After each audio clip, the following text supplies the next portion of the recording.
জয় বাংলা।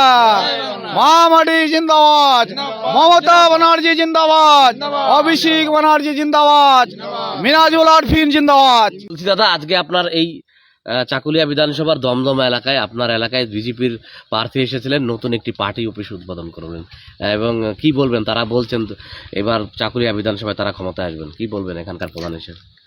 সে যেটা একটা আপনি দেখেন, আমি প্রধান হিসেবে বলছি যে যে নিজের পার্টির ব্যাপারে তো সবাই তো ভালোই কথা বলবে, কিন্তু বিশেষ করে বিজেপির যেটাই সেটা সাম্প্রদায়িক পার্টি। আর আমরা এখানে হিন্দু মুসলিম সবাই মিলে করি, যেমন কি এখানে আছেন, আমরা তো এখানে যে বর্তমানে আছি আমরা তো সনাতনী লোকগুলো আছি। তাই বলে কি আমরা কি এখানে যে বিজেপি যেটা বলছে সেভাবে কি ভোট হবে? হবে না। সেটা সেটা মুখে যেটা বলে কার্যক্ষেত্রে হবে না। আমাদের টিএমসি যেহেতু আমি যেখান থেকে জনপ্রতিনিধি হিসেবে উঠে যাচ্ছি, সেখানে তো আমাদের রাজবংশী সম্প্রদায়ের সব লোক। তাহলে আমি কি করে টিএমসি পার্টি থেকে আমি জনপ্রতিনিধি হিসেবে প্রধান হয়ে আসলাম? তো ব্যাপারটা যেটা যেটা বলছে যে আজকে যে বিজেপির যেটা রামনবমীর কথা বলে 11 ঘটিতে ওরা সম্মেলন করলো, সেটাও লোক দেখানি করতে পারে। শুধু এখানকার লোক না, বাইরের বাইরের লোক আছে, তবু হয়তো আপনারা মিটিংয়ে দেখলেন সেরকম লোক হয়নি। কিন্তু যেটা ভাবছে সেটা না। আগামী 31তম চাকুলিয়া বিধানসভায় আমাদের টিএমসির ক্যান্ডিডেট মিনাজুল আরফিন আজাদ দা উনি জিতবেন। এমনকি যে কম ভোটে না, বিপুল ভোটে ওনারা জিতবেন। যেহেতু আমরা বর্তমানে যেখানে আছি সব সনাতন সম্প্রদায়ের লোকগুলোই আছি। হ্যাঁ, আপনি দেখতে পাচ্ছেন।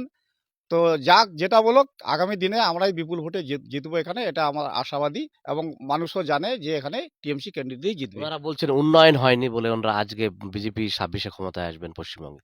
না, ভুল বলছে। যেটা বলছে ভুল বলছে। আপনি দেখতে পাচ্ছেন, আপনি যেখানে দাঁড়িয়ে আছেন সেই রাস্তা কি এমনই হয়েছে, কিন্তু এই রাস্তাটাও আমাদের 2,58,00,000 টাকার এখন হচ্ছে, কাজ চলছে। আপনি চতুর্দিক দেখেন, আপনি যেখানে যে বিজেপির মিটিংয়ে ছিলেন, দীর্ঘদিন থেকে আমরা ওখানে সিপিএমে ছিলাম, তখন অনেক দাবি দাবার করার পরে আজ ওই পর্যন্ত কেউ কিছু করতে পারেনি। কিন্তু বর্তমানে হয়তো দেখলেন যে কত ডেভেলপ হয়েছে এরিয়াটা। এখন আমাদের চতুর্দিকে রাস্তা ঝাঁকঝাঁকা পরিষ্কার, আপনি দেখেন না হলে আমাদের এরিয়া করে। কে বলছে উন্নয়নের? অনেক উন্নয়ন হয়েছে। আজকে আমাদের লাইট লাইট থেকে নিয়ে, রাস্তা থেকে নিয়ে, জল, সব কিছু ব্যবস্থা আমাদের এখানে ক্লিয়ার করা আছে। বলছি এখনো নির্বাচন ঘোষণা হয়েছে কিন্তু তার নোটিফিকেশন হয়নি।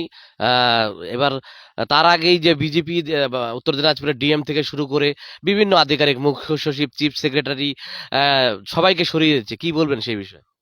দেখেন, ওরা তো সরাসরি নির্বাচনে ওরা তো জিততে পারবে না। ওরা জিততে পারবে না। এটা নির্বাচন কমিশনকে হাত করে বিভিন্ন সম্প্রদায়কে আমাদের ভোটগুলো কাটাচ্ছে। যারা যেন ওরা মানে এই, কিছু মানে আমাদের হিন্দুত্ববাদী লোক নিয়ে ওরা ওটাই চিন্তা করছে যে হিন্দুত্ব আমরা সনাতন লোক বেশি আছি, আমরা এইভাবে যদি আদার্স কাস্টের ভোটার যে আমাদের জুডিকেশনে ফেলে ওদের যে ভোটটা না দিতে পারে, ওটা কয়দা কৌশল করে ওই জন্য আমাদের বিভিন্ন দপ্তরের বড় বড় অফিসারদেরকে এখান থেকে ওখান থেকে সরানোর ব্যবস্থা করছে। যত কিছু করুক, এখানে পশ্চিমবাংলায় টিএমসি আছে, মা মাটি মানুষের সরকার আছে, মমতা দি বিপুল ভোটে জিতবে। আমরা আশাবাদে আছি। এবারে তো আগেবার তো 213টা ছিল, এবারে 250 ভোটে কিন্তু এখানে আমাদের মুখ্যমন্ত্রী গঠন হচ্ছে। বলছি দেখা যাচ্ছে এখন এসআইআর যে ইস্যু রয়েছে, এখনো অনেক ভোট অ্যাডজুডিশন রয়েছে, সাপ্লিমেন্ট তালিকা প্রকাশ হয়েছে কিন্তু সেটা ডাউনলোড হচ্ছে না। কি বলবেন এই পরিস্থিতিতে কিভাবে নির্বাচন সঠিকভাবে সম্পন্ন হবে বলে মনে করছেন? দেখেন, এটা তো বিজেপির চক্রান্ত। এটা তো টার্মটাকে অতিবাহিত করছে। অতিবাহিত না করলে ওটা তো জিততে পারবে না। এটাই এরা কৌশল করে বলছে যে কখনো সার্ভার ডাউন, কখনো অমুক কাজ করছে না। এগুলো বিভিন্ন রকম ফাঁদনামি করে ভোটটা যাতে ওরা সঠিক সময় দিতে পারে না, এটাই ওরা কয়দা কৌশল ওদের, অন্য কিছু না। 26-এর বিধানসভা নির্বাচনে আপনার অঞ্চল থেকে লিড থাকবে তৃণমূলের? হ্যাঁ, 100%। আমাদের বাজারঘাট 2 নম্বর থেকে